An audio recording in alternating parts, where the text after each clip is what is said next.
Thank you, Alexander. Thank you, friends. In the next hour, and I'm a very strict moderator, and I promise that at 1.8 minutes we will finish. I read a lot about Vladimir, but it's the first time we are talking in person. And the way I see Vladimir is as someone who created an empire, a business empire, who created a Turkish organization inside Russia, or a teal organization, as they're called. Someone who's rethinking business education as part of our new project, and a person who built the kind city, Dobrogorod. Our interview will be divided into two parts. We will talk for about 45 minutes and leave 15 minutes for Q&As. I have two assistants, two wonderful young women who will have the mic, give you the mic when you want to answer a question. And I invite you to ask questions that they are interesting and they help you learn more about Vladimir as a person. What is my first question? What is some pleasure, something you enjoy, you cannot deny yourself? Oh, there are lots of them. The sports, for example, and usually when I'm alone doing something on my own, I can process all the things I have heard from the many people I met. And finally, I generate ideas based on that. And I love golf. Is it possible to play golf in Russia? I thought it was not quite a Russian game. We have good golf fields, yeah. Lots of them. I know very little about golf. If we look at the recent news, when we encounter the word Askona or your name, we learn that you rebought the control stake in your company, which you sold before.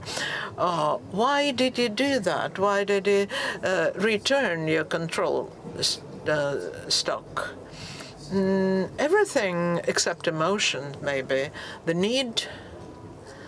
Because the partners we had were not quite, did not behave quite appropriately. And it's relevant to the topic of today's event. Today, when I decided to sell my control stock in 2016, I thought people were satisfied. They were sleeping on comfortable mattresses, and they had nothing to do in the company. There was nothing to develop. That's why I exited. But it turned out that there is still a lot we can do, and we will soon present our new product. Many years ago, we educated people that we thought that people who spend 8 hours on their mattresses, we thought of what could we do with this body that is sleeping on the mattress, and we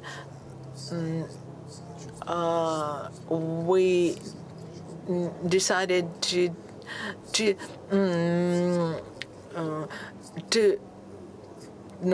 create a device that would track health indicators while a person is sleeping on one of our mattresses. And today we can get a lot of readings of your health indicators every night, and that information should be sufficient for perhaps taking action to prevent possible disease or maintain your health. And there are a lot of such possibilities because not just the body, but also the head is lying on the mattress for 8 hours doing nothing. So we are in the business of products for sleep, but our idea is not just to let people sleep well, but also gain something while they sleep. So this is the reason that gave you the new impetus, the new technological impetus. Right. About 15, 20 years ago, we could only fantasize about such things. Now we are at a very early stage when we can read information from the body. And the next step would be being able perhaps to influence the body, to do something to help people stay healthy. And we are acting at the crossroads of all technologies in the world, all the recent technologies. Technology, for the sake of technology, is good. They mutually supportive, but finally we should remember that every technology should have a beneficiary, and that beneficiary should be a human being. And an AI should be used for the benefit of people.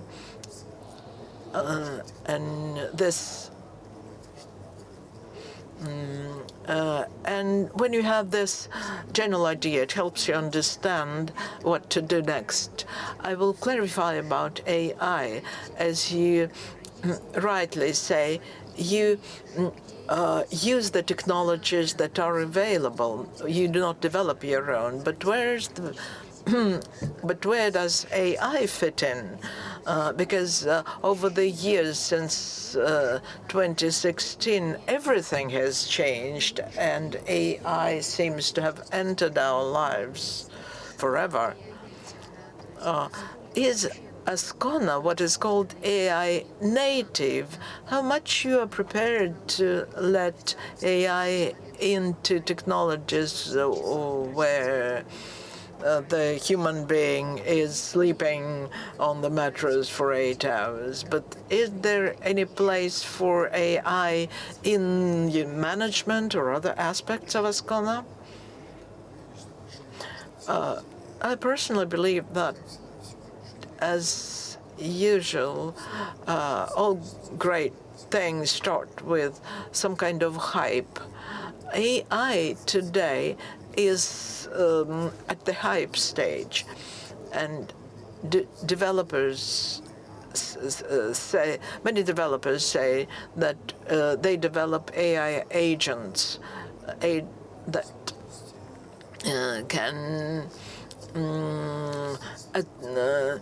can replace or help assist a person up to 95 IQ.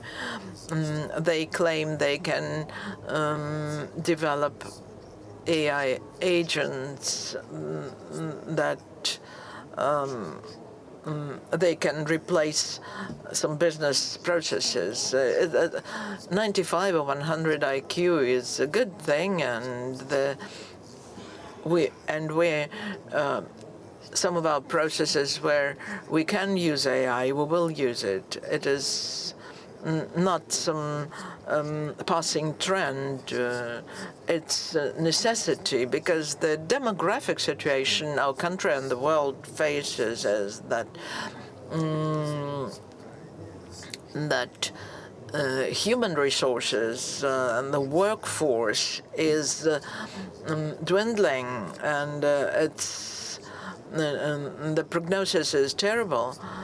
Even today, when we draw business developing strategy for the next 20 years, we have one risk. We're facing one risk. Who will do it? And second, who will consume it? Because falling demographics means that the consumer profile is changing. And we're using AI and plan to use it wherever it can replace a human operator, and we will try to place AI in those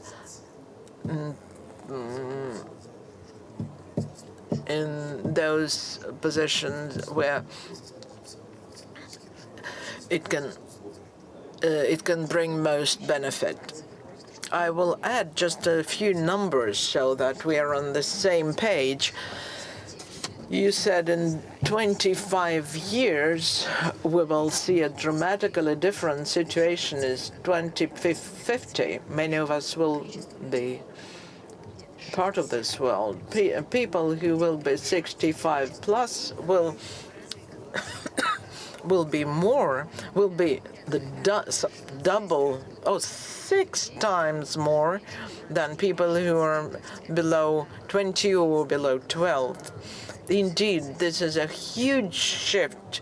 I will have a session about it a bit later, but this is something that will be changing Askona's business from the point of view of your staff and your consumers. We will get to consumers, but another question. You have, as I said, 3 big projects, at least the ones everyone has heard about, but perhaps there are more. It is Askona, the Kind City, Dobrograd, and Gorki project, which is opens up a new stage in business education. How do you distribute your energy among these projects? Do you have a system of priorities, or perhaps you're guided by intuition? I do not distribute my energy. I'm not in the management of either track. I'm still an entrepreneur. In addition to having launched each of these projects, my role in each of them is strategic planning, where we should move. This using my intuition, using my experience and expertise and knowledge of how the world is changing. And Askona and business, Askona's innovations and business education are all about this. But as managers, professional managers who are managing the business, I love my intuition. I think intuition is something very important, perhaps super important in the era of AI, because it can balance off all the things that are that we have to deal with in every business. But don't you think that intuition now is a kind of a quirk in entrepreneurship? Intuition is not magic. It is a critical amount of information that you have accumulated and you have processed and used to address the objective you set yourself. And the critical amount of information where the boundaries are blurred, it's broader than the objective you need to address. And the human brain, it will be long before human brain can be replaced by algorithms, because algorithms are dry and limited, and algorithm will not catch that chemistry, which the intuition tells you that, you are sure for 90%, and then you have this belief for 10%. And this is a matter of belief, of faith. And these 10% of faith sometimes negate the 90% of being sure, and they take your idea, your business too high. For example, if a woman, your wife makes you wonderful soup and she's guided by intuition, she cannot give you the exact recipe. Let us ask the audience whether they think intuition is important in the AI era, when it sometimes seems that everything can be calculated, computed. In your applications, you can take this survey, and once you take this, if some of you do not have this application, point to this QR code. It's a very interesting app. So this is the audience answering whether intuition is important for an entrepreneur in the AI epoch. First is critically important, and second, rather important. Back to the presentation, to the interview. Gorki is a new project for you. What is investment? Is it investment in the future? Sometimes I get invited to share experience with educational programs. And over the 30 years of my work, I've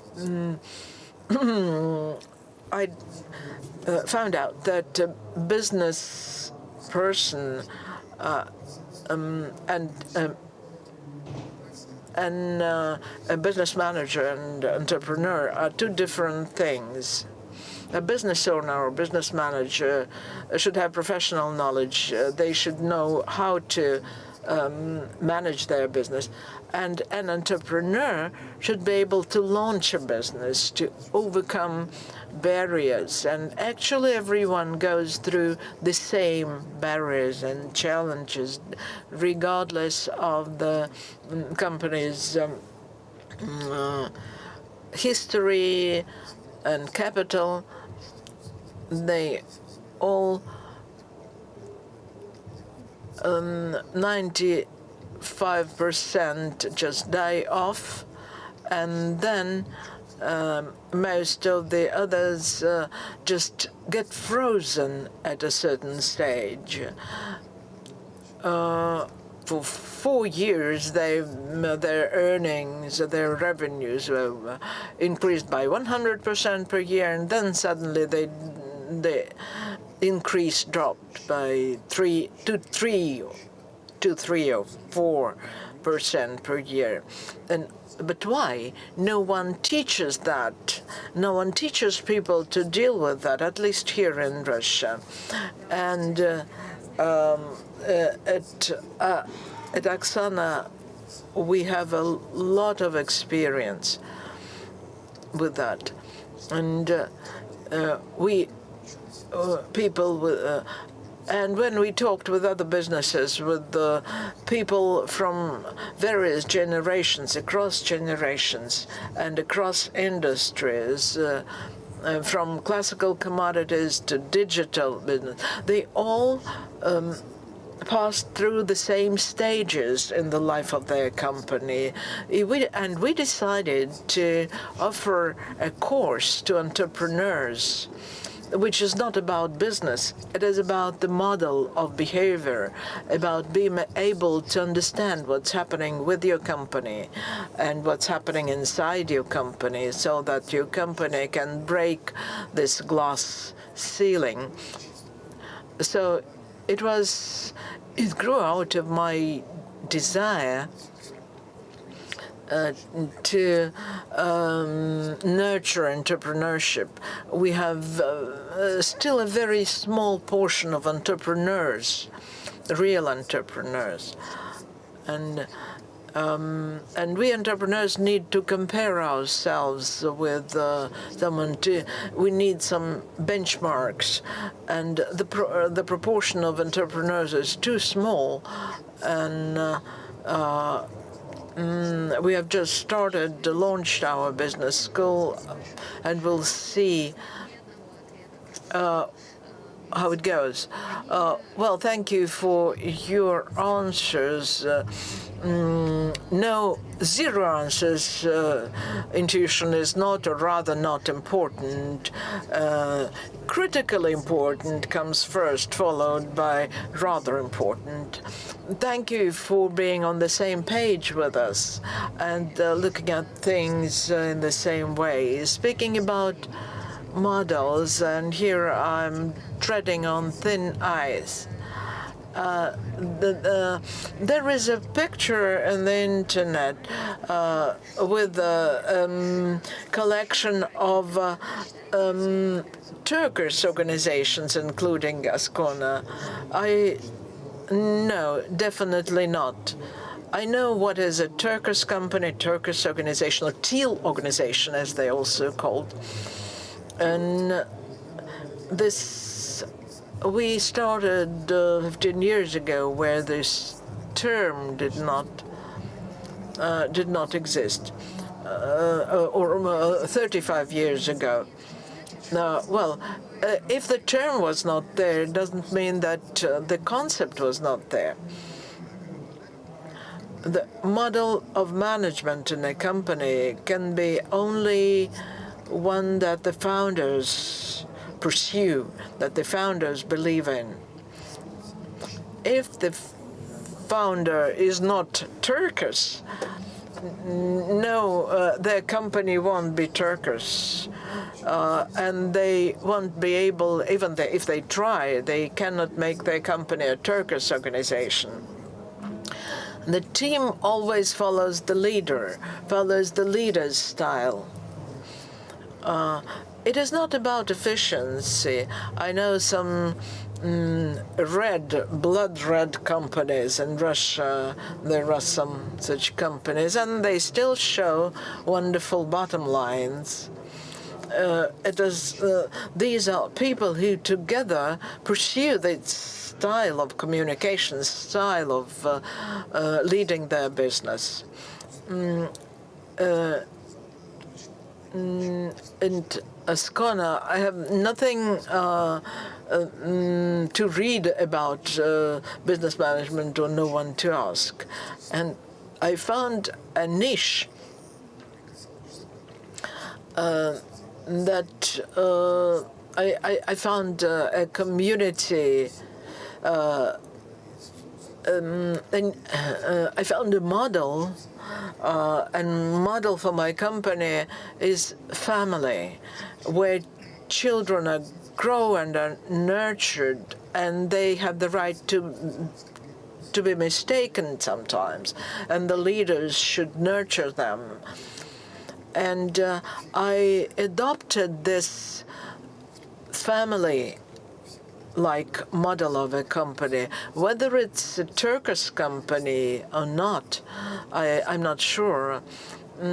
Leadership here is based on experience. A leader is not someone who's the smartest. Leader should have experience, because someone ultimately should take responsibility. They should take on responsibility, and only experience allows one to take on this responsibility. This is the model that underlies all businesses in the company. And whether we opened healthcare facilities or a school, we would take at least 30% of people who had experience. They had, each of them would have a whole cemetery of failed ideas, failed projects, and mistakes, but they have all this experience. And this balance between 30% of experience and 70% of daring is the best for me.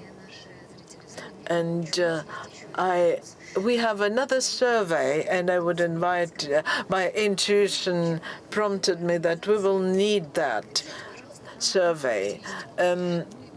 Turkish companies are right one characteristic.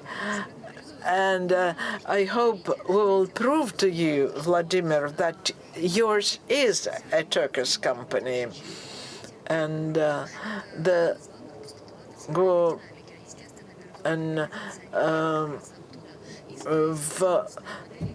and Turkish organizations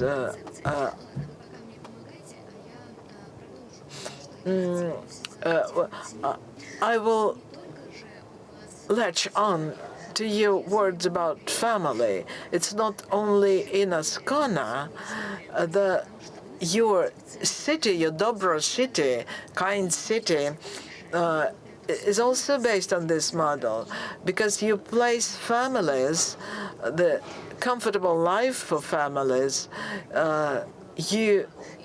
good life for families, you place it in the center. Or would you again deny that it's a Turkish organization?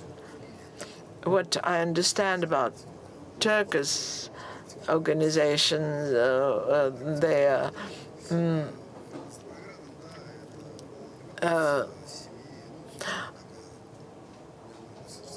perhaps I have a different idea of Turkish business. There is human-centeredness, but there is family-centeredness. And the family should reproduce new humans living on Earth. We speak a lot about AI, but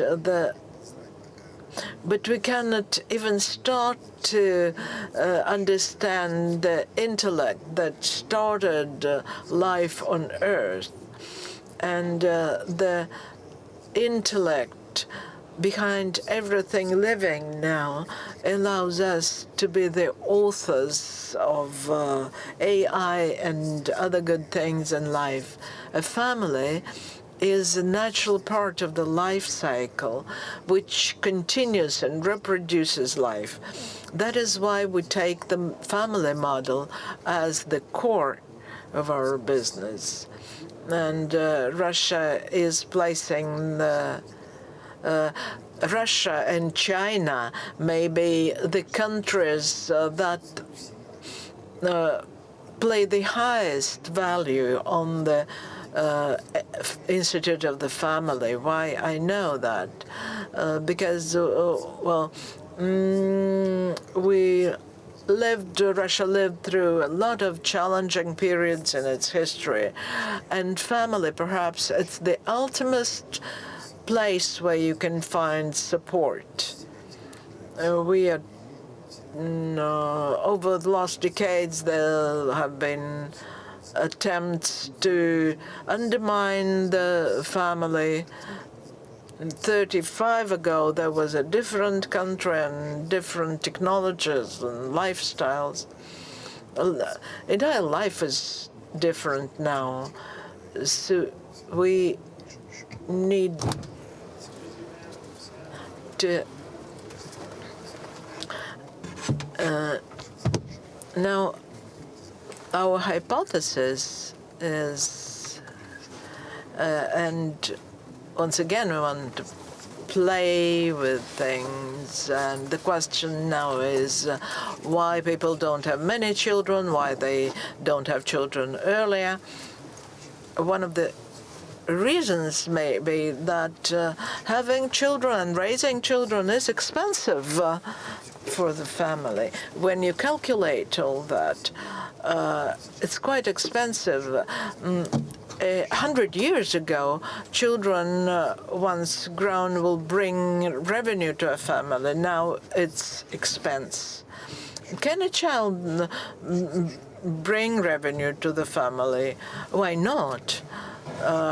When I was in school, I took some jobs on the side during school vacations. Now there are a lot of remote technologies, and a child, a teenager, can learn how to make money while they're still in school. And if we do not let the child or teen do that, they will do something on their own, and we may be surprised and pleasantly surprised what they find. But if the child is allowed to make money for the family, they will know about money, they will get used to help their family, and they will learn for the rest of their lives. They will learn to make money while physically limited. And when they are elderly, they may face these physical limitations. The pensions will not be sufficient by that time. Anyone who is 65 at the moment, and at the moment we just live our lives. Well, we're just living the rest of our lives. He's laughing that for her as a young woman, it is easy to laugh at someone who is living the rest of their life. Anyway, this skill will allow anyone to avoid the risk of being left without any revenue. And this skill, if it is built in early childhood, will never go away, will stay with the person until the end of their lives. And this is super. And what I hear, I will go back to Turkish companies. But for me, it's very much about being a visionary, about this scope of 10 or 20 years.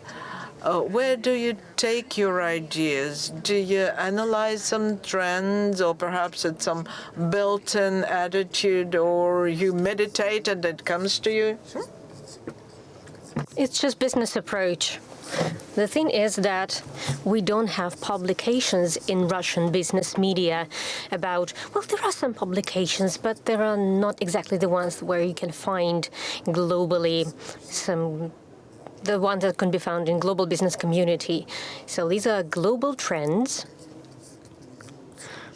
that explain which industries get capitalized better. The world economy has gone through different times, beginning from the start of the previous age, when there was industrializations and it was the most capital intensive, and it was good for investments, and payback on investments was good, and this is why people would build manufacturing sites and other things. Then the Pandora's box was open. Modern trade, markets, hypermarkets, trillions of dollars all over the world that have gone through economic segment. Then there was a break. Then this break was utilized, and there were futures for energy resources. So a lot of money in world economy must be linked to something, and they are getting engaged into global trends. The first market bubble was at the time when oil and gas was sold in the shape of futures, like something that you will buy later, not now. Then there was another bubble. Then there was a digital bubble when the company doesn't know whether or not it will be capitalized, whether or not it will be able to create something, but it's a digital company, and it would get multi-polls, and it would get an IPO, and then it would just cease to exist, and it would just vanish in thin air. About 20 or 25 years ago, I attended one event. It was a large event, where I heard the main trend for the next few decades, for the next few centuries, the main economy that will be shaped, it will be shaped around human. If, like 50 years ago or 30 years ago, human in the world was perceived as resource. Human resource, labor resource, and it was a burden for the state. Just 30 years ago, human became human to full right. Now the human is the main one. Human is demanding quality of life, human is demanding quality of services, quality of jobs. I can see here people who are a little bit older. We all remember that the day when people would move for the sake of work. Some 15 or 20 years ago, we would move from one location to another, very far, to a remote region to make money. These days, it's unthinkable. Just 2 decades pass by, but currently work is chasing human. So it's a dramatic change in paradigm. Can you imagine how much the human is respectful towards himself now?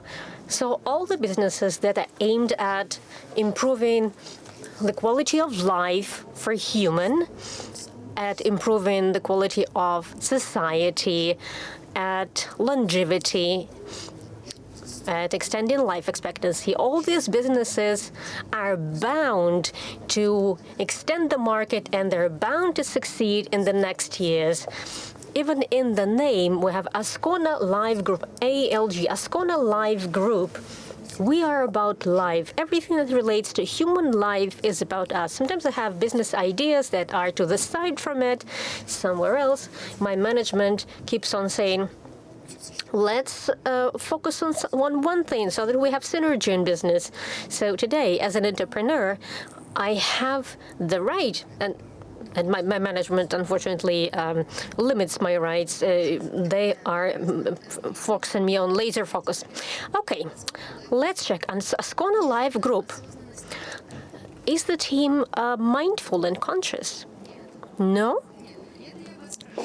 It's my question to you. Don't read it. It's my question to you. These prompts are for me on the screen, not for you. Does Askona Live Group has a consciousness in the team? Okay, inside the team, there are a lot of different ideas. Yes, of course. Every human that works for the company has personal accountability and feels it. Of course, in the company, you have a lot of trust, and it's comfortable to work in Askona. Well, comfort is always a compromise. Of course it is. Can we say that employees are self-organized rather than an organization on top of them? They organize themselves purely, and the company is human-centric. Yes, it is. Of course, I chose the points that are good for me that I wanted to voice, but I wanted to say that I truly believe. Maybe not in the canonic word, but I believe, of course, we should say that in the canonic and typical turquoise organization, there's no hierarchy, or teal organization, there's no hierarchy. But you are saying that there is a hierarchy, but it's based on experience, right? Of course, in my understanding, the word turquoise or teal, it means that any model, any governance, any team management, it always must be a balance between trust and conflict. Perfect environment is impossible. Is it comfortable for you? It's comfortable for you to work. Well, yeah, there are different days, but is it discomfortable? No, it is not discomfortable. If it's not discomfortable, then it's comfortable. I approach it this way, and I approach every question this way. Sometimes on some days, it's a different decision-making stages. You may delegate the right to make decisions to people, and sometimes you say, shut up to everyone. I know the way we should do now. My decision is the best now. So roles may be different, and days may be different, and these roles self-regulate in the process of what's happening. Let's bargain a little bit. I would like to say that Askona is 60% turquoise. You can call it whatever you want, just not gay, please. Okay, this was my desperate attempt to prove to Vladimir that Askona is a turquoise organization. At least it was a pleasure to discuss this. All right. We have a little bit more than 15 minutes. Let's see whether you have questions. Please raise your hands, those who have questions. Okay, ladies, where are you, my dear ladies? Okay, ladies, please come up here. Please come up here, closer to the stage. Let me show you. Gentlemen, sorry, we will start with ladies, with this lady on the left-hand side from me. I can see you all. I can see your hands. You all are under my control. You can put your hands down now. I will try my best to make time for all of you. Please introduce yourself. Sergeyeva Kristina. Hello, everyone. I'm president of Association of Online Education and Human Potential Fund. I am very touched. I have never spoken to you. I have never seen your speeches and performances, but I heard a lot about Dobrograd. I keep on being invited there. I have never been there. I think it's high time to go there. It's high time to go. Yeah, of course. So I'm very touched. We work a lot, and we hardly think about children and about family. At least our association has a lot of people, and we developed a book of family science for Russia and for all organizations. In spring, we launched it. 40 regions in Russia already have this subject in their schools. It's extracurricular school, and our task is to make it a compulsory subject at school. I would love to exchange this experience, but now you have inspired me once again. You inspired me about those children who can make money. We were thinking, how could we approach it systematically? I'm very interested in systematic solutions only. I'm not working with one-off cases and some exclusive schools. How could we make sure that children could work? How could it be done in a systematic manner for all children? So what have you done in this sense? Let me say, I have just announced this project. We just made this decision that we should go this way. Teachers were instructed. They have gathered teams, and during this curriculum year, they must provide their vision about how we can launch this program next year. Because it's a difficult balance. It's difficult to strike this balance. I used to be a teacher at school, and this is my favorite job of all time. So most importantly, along the school period, children get raised, they get educated, and now there's the third point. What if they try to work as well? And So at this point, income should not dominate. In case if we do not teach children to work, then they will not be able to work. Maybe they will be disabled in this sense. This is why we are approaching education and work in a very careful way. I believe our education is the best in the country now. So the curriculum in Dobrograd, it's different from that in regular schools in Russia. Well, clearly it's accepted, it's accredited, obviously it's approved, but it's very different from what you can see in the other parts of Russia. Let me just explain it in a few words. Dobrograd is about families, family-oriented. When we do something in Dobrograd, like a bus stop needs to be set up, then we as businessmen take this pain. What's the pain point of the whole family? 4 generations.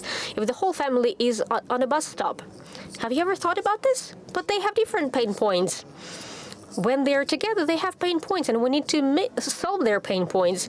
When we developed education, before building the first school, we wrote down our education program. What are the pain points of a family when there's a school kid in the family? Because when the school kid goes to the school, then all the family goes to the school, literally.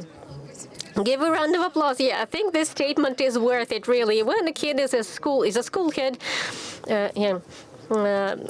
the child spends half a day at school, and parents spend all the day at work, and the kid comes back from school at about lunch, and adults come back home in the evening, and they are very tired, and they have to engage into doing homework together with their kid or motivating their kid. The third pain point.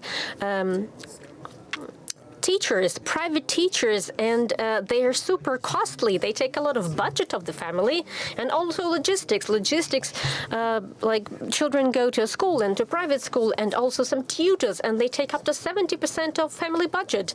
And the kid needs to be raised as well. They need to be. Boys needs to go to a boxing school, and also girls should go to a dancing school. So current generation is not ready to live for the sake of children. Previously, people were ready to live for the sake of children, but currently children are a source of emotions and traditions, but you can't live for the sake of children. Currently, people are reluctant to do that. In the past, people would live for the sake of children because children were a source of income. So in Dobrograd, the education is the following way. The school picks up the child in the morning, and they will bring him back in the evening, and the school bag stays at school. It's prohibited to take school bag from school to home. And all the different ballet classes and boxing classes and all the other classes are at school. This is why children can come back home, and they have done all their things. They can come back home and talk to their parents about their country, about love, about strategy of their life, about choosing their job. So the time that is necessary. So parents can discuss different things with their children. They can share their generational values, and online tools are also important here.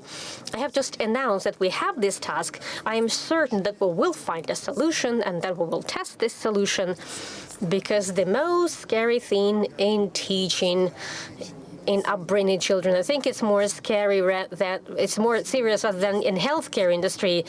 In healthcare industry, the principle is do not harm, but in teaching, it is so important not to harm. In case if you harm the child during upbringing, during education at school, then it will have so many consequences for years and years to go.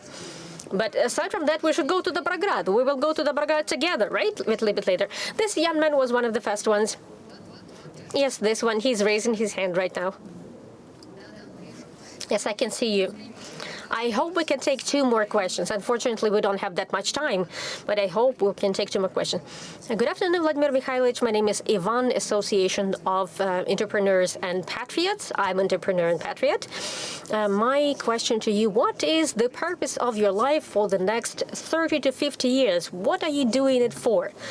It's very easy. My purpose in life, in the remaining years of life, is to finish what I'm doing in such a stream so that later when I cannot change anything, I will not be sorry about what I've done.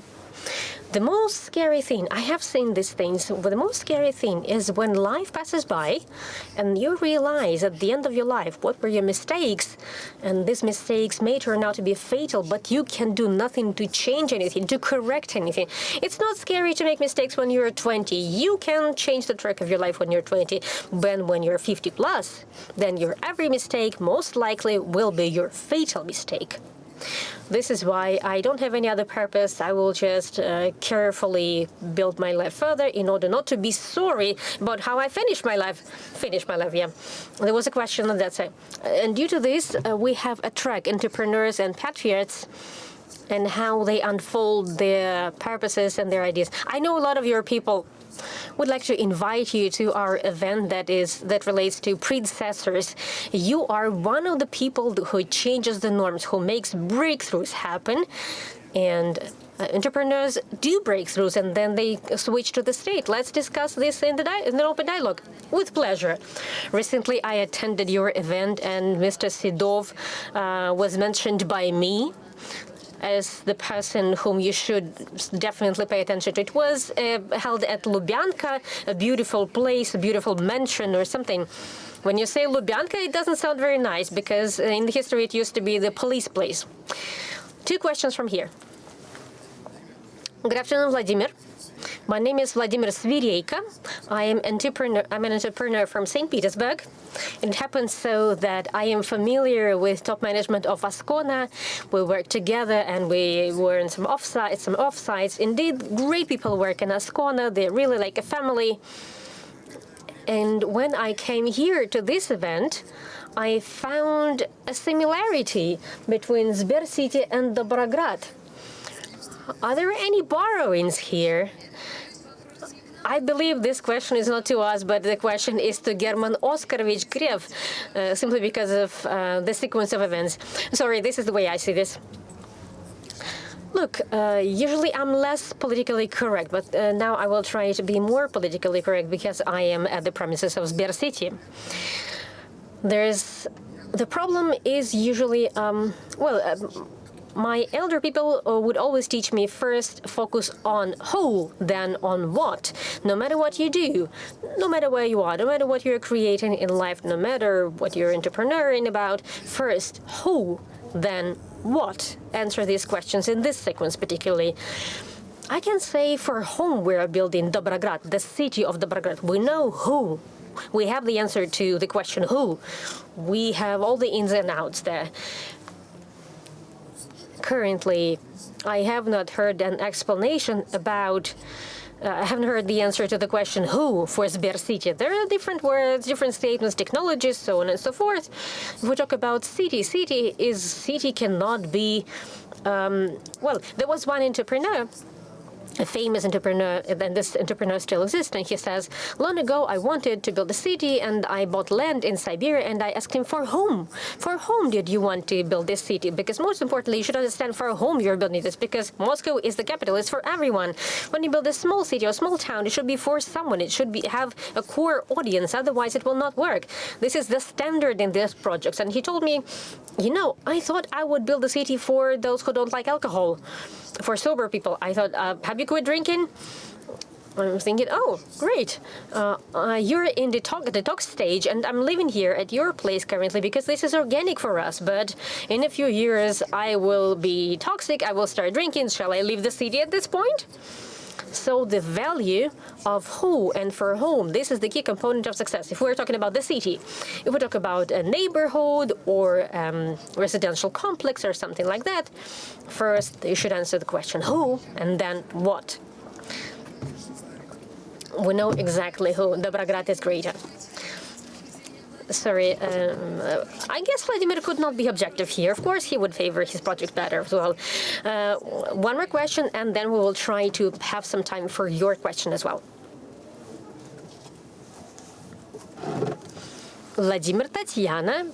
Good afternoon, everyone. My name is Dmitry Komarov, and I hold a platform for immediate recruitment of relevant specialists.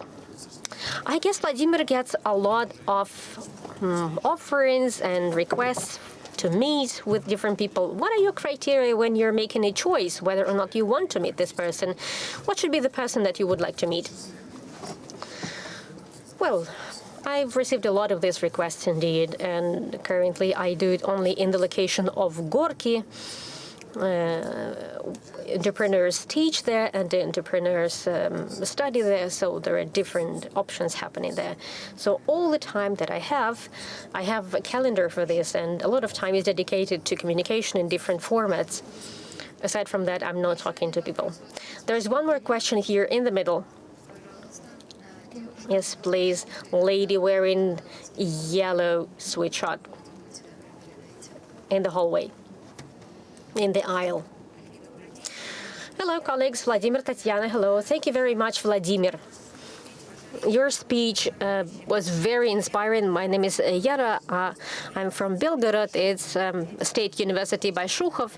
I'm director of Technical and Innovation Center. I wanted to ask the following.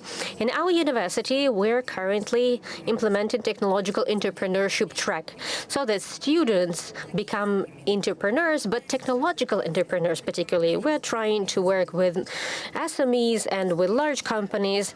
Have you heard of or have you seen successful practices that we should introduce, that we should use?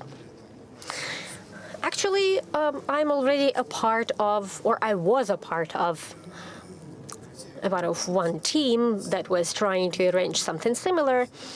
I couldn't find the answer to the question, to this question. In my understanding, most important in entrepreneurship is entrepreneurship itself.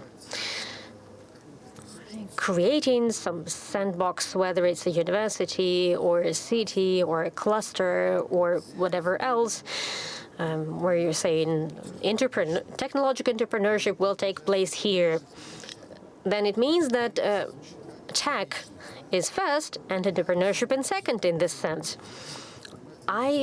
When I talk to entrepreneurs, then first of all, I see entrepreneurs in them. Entrepreneurship is a type of character. It's a type of personality. It's a feature. Usually, these people do not have much knowledge, but they have a lot of faith, they have a lot of energy, and they're super motivated. It relates to soft skills more rather than hard skills.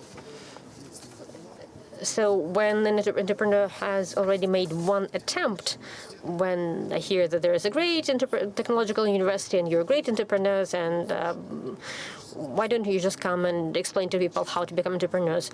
Honestly, I do not believe in this. Most likely, some of it will work, but usually it's going to be just the Murphy's Law. Maybe it's going to be something random. If such a university has a department of entrepreneurship education, and based on entrepreneurship criteria, you could assess people. Assessment can easily show whether you're prone to entrepreneurship or not. The main feature of entrepreneurship is this feature is really very accurate. Entrepreneurs have a low risk threshold. They're not scared. They have low level of fear. They don't chicken out. It's their innate feature. They don't chicken out. So in case if you're scared of everything, you won't do anything, because when you're an entrepreneur, your every step is into unknown. And if you're scared, then you will keep on being scared of bankruptcy and other things. Entrepreneur will just make this step into the unknown.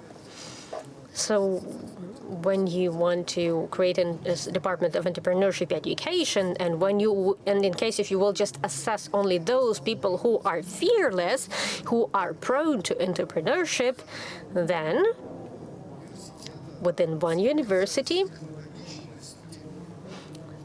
you can maybe really motivate these people to become tech entrepreneurs, and this would work. But in case if tech people and you're trying to make them entrepreneurs, the time is letting us down. We're running out of time, unfortunately. But let us try to make one best recommendation for entrepreneurs, not businessmen. Is it to be fearless? To be fearless, yeah. Because all the path of entrepreneur is full of headwinds. The team is wrong with you. It's not the team that you're dreaming about. The market is wrong. And even Mrs. Nabiulina is making the wrong key interest rate. And you keep on pushing forward, and you are feeling comfortable, and you sleep 8 hours per day, and you love, and you have a family, and you're happy. So it's about not fearing. It's about being fearless. Vladimir, thank you very much. Thank you for being sincere. Thank you for your sense of humor.